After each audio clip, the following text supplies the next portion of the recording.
Assalamualaikum warahmatullahi wabarakatuh. Selamat datang di video pembelajaran.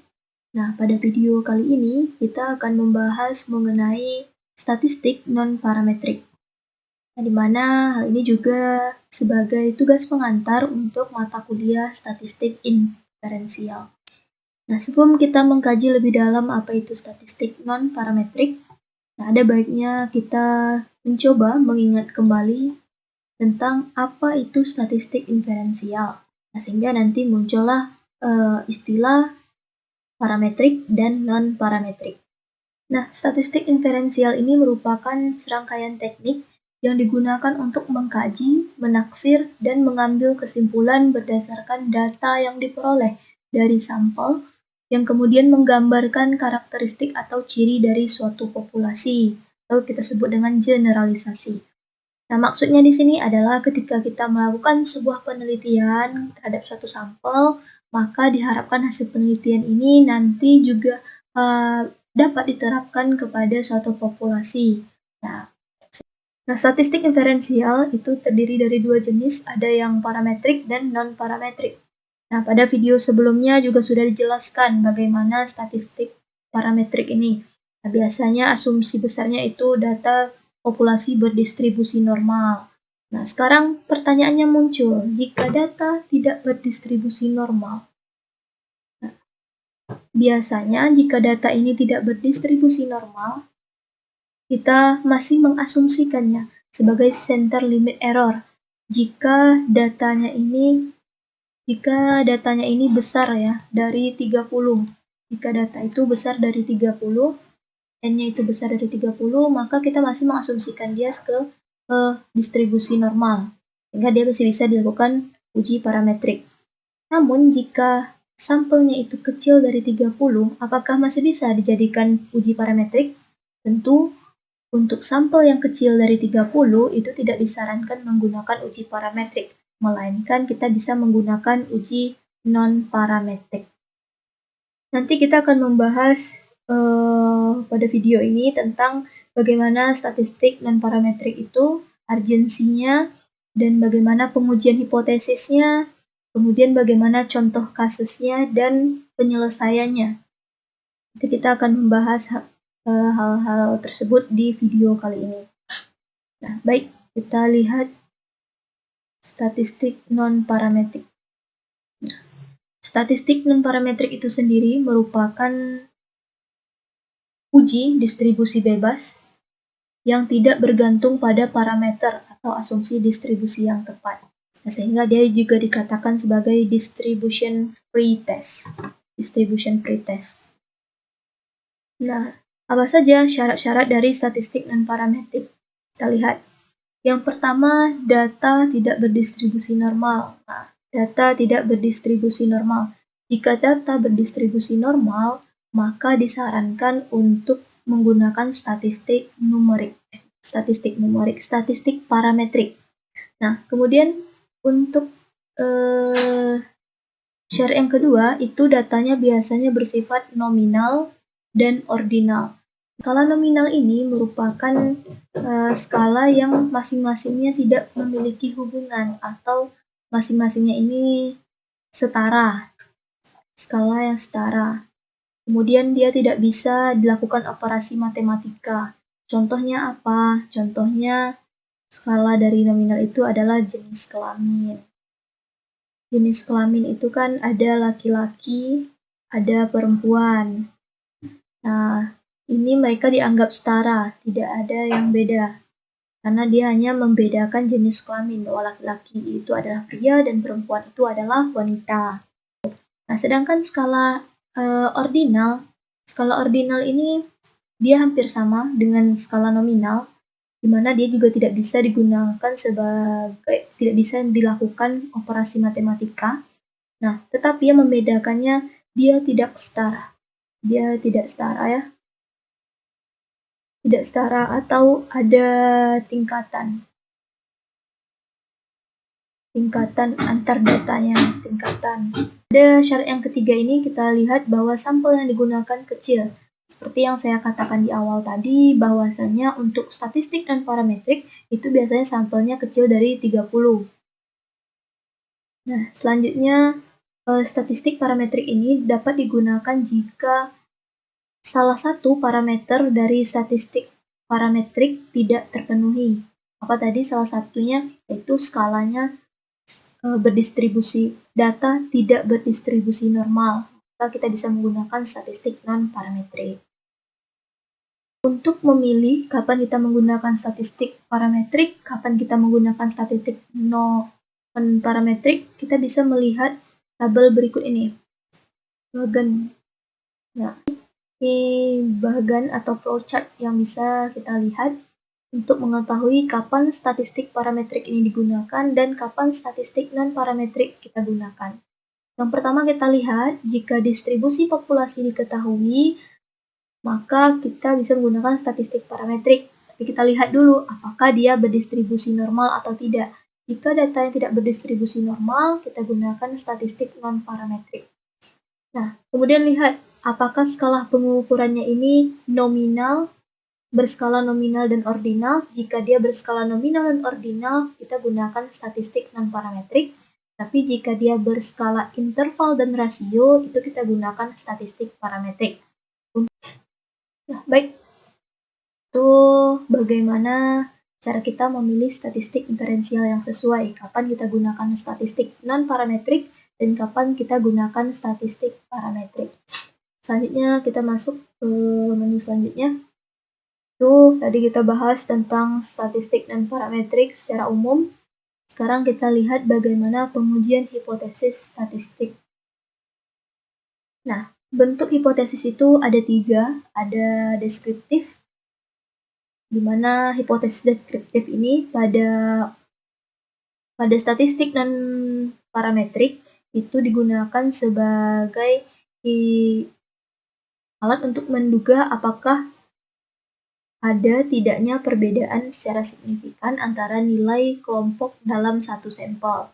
Sedangkan hipotesis komparatif itu digunakan sebagai praduga ada tidaknya perbedaan secara signifikan antara nilai dua kelompok atau lebih. Nah, yang ketiga itu ada hipotesis asosiatif. Hipotesis asosiatif ini dia melihat dugaan ada tidaknya hubungan secara signifikan antara dua variabel. Nah, untuk mengetahui lebih lanjut, kita lihat tabel uji hipotesis statistik. Nah, di sini sudah ada tabel uji hipotesis statistik non-parametrik, di mana dia dikelompokkan berdasarkan datanya dan bentuk hipotesisnya. Nah, jika data kita itu satu sampel dan datanya itu berskala nominal, kita menggunakan uji binomial dan t-square satu sampel. Jika data kita itu ordinal, kita bisa menggunakan rantes. Nah, jika data kita itu komparatif dua sampel tetapi dia saling berhubungan, biasanya kita gunakan uji tanda atau Wilson match pair atau MC-Neymar. Nah, jika data bentuk hipotesis itu kita komparatif dua sampel tidak saling berhubungan, itu biasanya digunakan median test atau Mann-Whitney U-test, Kolmogorov-Smirnov, itu bisa. Nah, kalau dia komparatif lebih dari dua sampel, tetapi berhubungan, itu bisa gunakan Friedman. Kalau dia tidak, bentuk hipotesisnya tidak saling berhubungan, dan datanya itu ordinal, kita bisa menggunakan Kruskal-Wallis one-way ANOVA.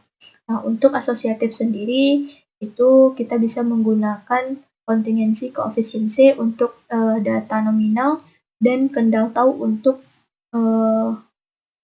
data ordinal.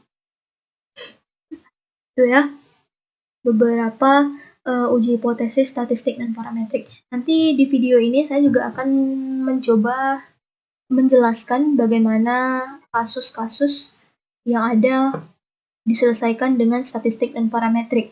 Nah, nanti saya akan ngambil contoh di sini median test. Kita coba lihat selanjutnya, kita akan bahas contoh kasus. Sudah saya jelas. Nah, sini contoh kasus. Ini ada contoh kasus di mana seorang peneliti ingin melakukan penelitian untuk mengetahui apakah nilai siswa pada mata pelajaran fisika kelas 11 dan kelas 10.1 dan 10.2 itu berbeda jika dilihat berdasarkan literatur yang digunakan. Nah, nanti ada datanya ya. Nah, sebelum itu saya ingin jelaskan bahwa pada kasus ini saya menggunakan penyelesaian dengan median test. Nah, untuk ini kita gunakan cara manual terlebih dahulu. Cara untuk menentukannya itu kita tentukan hipotesisnya, kita tentukan nilai tengahnya median karena dia median test ya. Nah, yang pertama tadi kita diminta untuk menentukan hipotesis. Nah, jadi hipotesis statistiknya H0 itu tidak ada perbedaan nilai fisika siswa di kedua kelas, dan HA itu terdapat perbedaan nilai fisika siswa di kedua kelas. Nah, sebelumnya ini adalah tabel nilai fisika siswa kelas 10.1 dan ini kelas 10.2.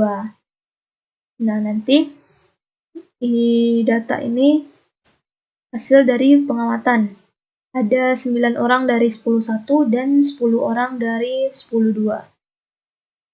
Nah, kita melihat apakah ada perbedaan nilai fisika siswa di kedua kelas. Langkah selanjutnya kita urutkan keseluruhan data dari yang terkecil hingga yang terbesar. Nah, maka nanti akan kita peroleh median atau nilai tengahnya itu 70. Nah, jika mediannya itu 70,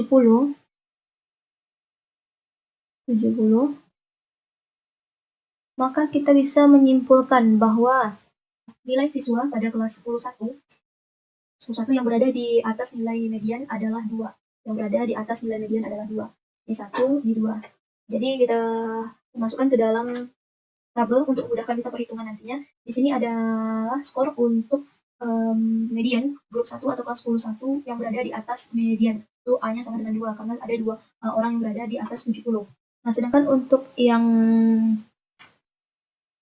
di bawah 70 atau sama dengan 70 itu ada 9 orang. Ada 7 orang. Nah, di bawah median atau di kecil atau sama. Nah, ini besar dari 70 ya, ada 2 orang. Nah, selanjutnya kita lihat di 10.2. Di 10.2 itu untuk yang di atas 70 itu ada 1, 2, 3, 4, 5, 6. Ada 6. Tertulis B sama dengan 6. Sedangkan untuk yang di bawah atau sama dengan 70 itu ada 1, 2, 3, 4. Ada 4 orang. Saya pindahkan sebentar ya, supaya terlihat.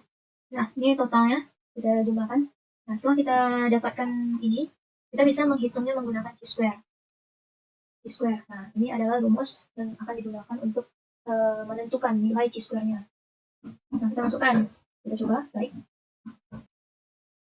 Nah, baik. Kita masukkan angka-angka yang kita dapatkan sebelumnya, bahwa N itu banyaknya sampel yang digunakan, yaitu ada 19. Ada A itu, ada 2 orang yang nilainya di atas 70 di kelas 10.1, dan ini nilai D, 6 untuk nilai B, dan 7 untuk nilai C. Nah, setelah kita operasikan, nanti kita akan dapatkan hasil 1,44. Ini nilainya 1,44. Nilai chi-square hitungnya. Nah, kemudian kita lihat nilai di chi-square tabelnya untuk uji satu arah pada taraf 5% atau 0,05. Nah, itu didapatkan bahwa chi-square tabelnya itu 3,841. Nah, sesuai kriteria penarikan kesimpulan, kalau chi-square hitungnya itu kecil dari chi-square tabel, maka H0 diterima. H0-nya diterima, dan karena hitung kita itu 1,44 kecil dari 3,841. Berarti H0 diterima. Maksudnya berarti tidak ada perbedaan yang bermakna dari nilai fisika kedua kelas. Karena tadi H0 itu kan tidak terdapat perbedaan. Jadi H0-nya diterima. Katakan tidak ada perbedaan. Nah, baik, untuk perhitungan Excel, kita langsung masuk di Excel-nya saja. Nah, ini merupakan data yang kita peroleh. Untuk mencari mediannya, kita jadikan dia sampai satu arah. Itu kita gabungkan. Kita beri tanda bahwa kelas 10.1 itu ada 9 orang dan 10.2 itu ada 19 orang. Kemudian untuk mencari mediannya. Untuk mencari median, rumusnya median sama dengan C3. Nanti diklik dari sini sampai ke bawah. Ini adalah C3 dan ini adalah C21. C21. Nah, nanti didapatkan hasil mediannya adalah 70. Jadi kita dengan menggunakan Excel, kita tidak perlu repot-repot untuk menghitung satu persatu, mengurutkan satu persatu seperti kita bekerja secara manual. Kalau di Excel tinggal masukkan data, hasil bisa keluar. Baik, selanjutnya kita cari frekuensi pengamatan. Frekuensi pengamatan ini kita dapatkan dari hasil pengamatan kita. Nah, menyatakan bahwa ada 2 orang siswa dari yang nilainya di atas median dari kelas 10 1, ada 6 orang siswa yang nilainya berada di atas median dari kelas 10 2. Nilainya ada 7 orang yang nilainya sama atau di bawah median, dan 4 orang dari kelas 10 2 yang nilainya sama dengan median. Nah, ini sudah didapatkan, kemudian kita cari frekuensi harapannya. Frekuensi harapan. Cara mencari frekuensi harapan adalah dengan rumus ini. Nah, kalau sudah didapatkan, bagaimana mencari ini? Mencari ini, dan mencari ini. Nah, silakan diperhatikan. Nah, untuk rumus ini, kita menggunakan rumusan yang ini. Kita mengacu kepada rumus expect frequency in row atau frekuensi harapan. Nah, di sini ada kita kalikan grand total row I. Berarti yang kita gunakan adalah ini. 8. 8 itu berada di sel I, I4. I4 ini adalah rumusnya. I4. Berarti nanti ini kita kalikan. Kemudian grand total kolom J. Karena kita menghitung di kolom 1, berarti kita gunakan total kelas 10 1. Kemudian total secara keseluruhan. Iya. Kita lihat lagi. Untuk yang di sini.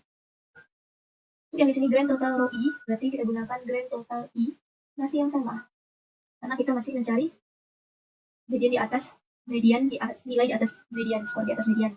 Kemudian ada grand, karena kita menguji untuk 10 2, berarti kita masukkan yang 10, kemudian dibagi dengan ini. Nanti dapat hasil ini. Oke, jadi kita akan dapatkan hasil ini. Nah, kalau ini dijumlahkan, nanti hasilnya 8, kalau ini dijumlahkan nilainya 11, jadi hasil yang di sini, hasil total, akan sama nilainya dengan frekuensi pengamatan. Karena ini tidak mungkin berubah ya. Baik. Selanjutnya, kita tentukan C-square. C-square-nya yang ini, dengan patokan rumus kita yang ini. Nanti, untuk mencari ini, kita mencari nilai C-square. Nah, karena di sini ada kuadrat, maka biasanya, untuk kuadrat itu rumus Excel ditambahkan power. Power ini melambangkan kuadrat. Berarti sudah power. Kemudian FO, karena kita menghitung yang di atas median, masukkan ini, kita klik kotak ini, dikurang FE,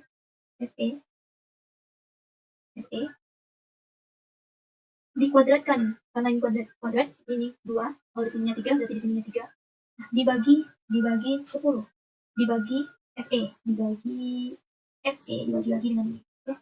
Dibagi dengan ini, nanti dapat hasil seperti itu. Itu seterusnya. Nah, untuk sequel tabelnya itu adalah 3,84, kita bisa hitung. Ini untuk menghitung nilai C-square hitungnya, kita tinggal tambahkan C-square test atau C-square hitung, lalu diblok dari sini. Nah, nanti akan didapatkan hasil 0,095. Nah, berdasarkan dari kesepakatan kriteria pengambilannya, bahwa jika row hitungnya besar dari D0 dari alpha, atau ini kan sama dengan 0,09 besar dari 0,05, maka H0-nya diterima. Artinya tidak ada perbedaan nilai antara siswa kelas 10 1 dan siswa kelas 10 2. Oke? Kita lakukan penyelesaian dengan menggunakan SPSS. Nah, untuk menggunakan SPSS ini lebih gampang ya daripada secara manual dan Excel, karena kita hanya perlu memindahkan data. Yang pertama kita coba pindahkan data. Kita ambil data dari sini. Ambil data siswa kelas 10. Ini kita masukkan.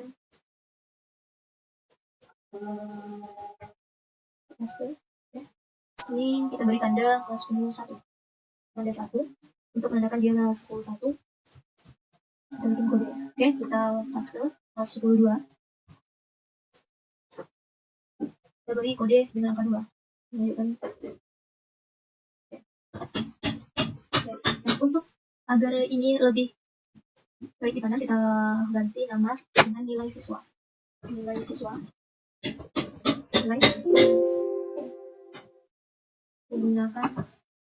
nilai siswa. Ini kelas. Nah, untuk kelas ini kita bisa ubah jadi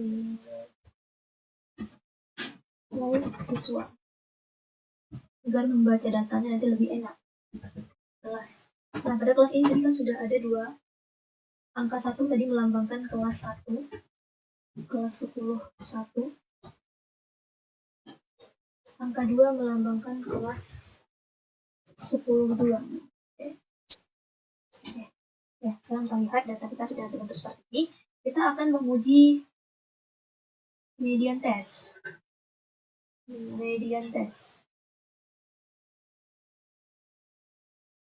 Kita pilih non-parametric. kita pilih ke independent sample test. Nah, kita masukkan nilai siswa yang di grup, nilai siswa ke variable list dan kelas ke grup variable. Kita ganti di ranknya ini 1 dan 2. Continue. Kita pilih median karena kita ingin menguji menggunakan median test. Nanti akan kita dapatkan hasil seperti ini. Nah, hasil ini menunjukkan kalau N ini jumlah sampel kita, sedangkan mediannya 70, sama dengan yang kita temukan di Excel, dan X dan Y-nya ini 0,170, di mana dia menyatakan bahwa jika rho di alpha itu sama dengan 0,05. Kalau rho ini besar dari 0,05, dia H0-nya diterima. Teorinya seperti itu ya. Jadi kan kalau kita berapa? 0,170 besar dari 0,05. Berarti H0 diterima. Tidak ada perbedaan.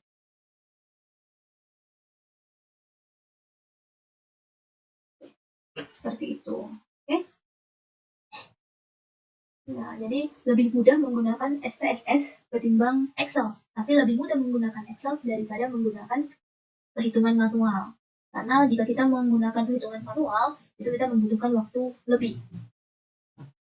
Nah, karena kalau kita menggunakan perhitungan manual, kita butuh ketelitian agar tidak salah perhitungan.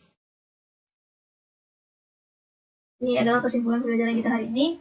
Data statistik non-parametrik itu memberikan kebebasan kepada peneliti dalam melakukan inferensi walaupun jumlah data terbatas. Walaupun data kita kecil, kita masih bisa menggunakan statistik non-parametrik, berbeda dengan penggunaan statistik parametrik. Kemudian, statistik non-parametrik dapat diterapkan pada skala ubah kuantitatif, yaitu skala ordinal dan nominal. Nah, kemudian keterbatasannya, hasil statistik non-parametrik itu tidak dapat diekstrapolasikan ke populasi seperti statistik parametrik pada umumnya, karena dia hanya menguji sampel secara kecil. Nah, kemudian dibutuhkan ketelitian untuk melakukan perhitungan statistik non-parametrik secara manual. Karena dibutuhkan ketelitian, maka jika salah perhitungan, maka akan menyebabkan salah penafsiran atau salah dalam menentukan hasil penelitian. Jadi dibutuhkan ketelitian untuk melakukan perhitungan statistik dan parametrik secara manual. Mungkin demikianlah yang dapat saya sampaikan. Nah, untuk statistik-statistik lainnya, untuk uji-uji hipotesis lainnya seperti uji Kolmogorov, uji Wilson Rantes mungkin akan dijelaskan oleh video selanjutnya atau oleh kelompok selanjutnya. Pada makalah nanti juga sudah saya sajikan bagaimana cara menyelesaikan kasus dengan uji Mann-Whitney U-test. Nanti silakan dipelajari. Semoga bisa membantu dalam proses pembelajaran. Terima kasih atas menonton video ini. Kita kembali lagi di video pembelajaran selanjutnya.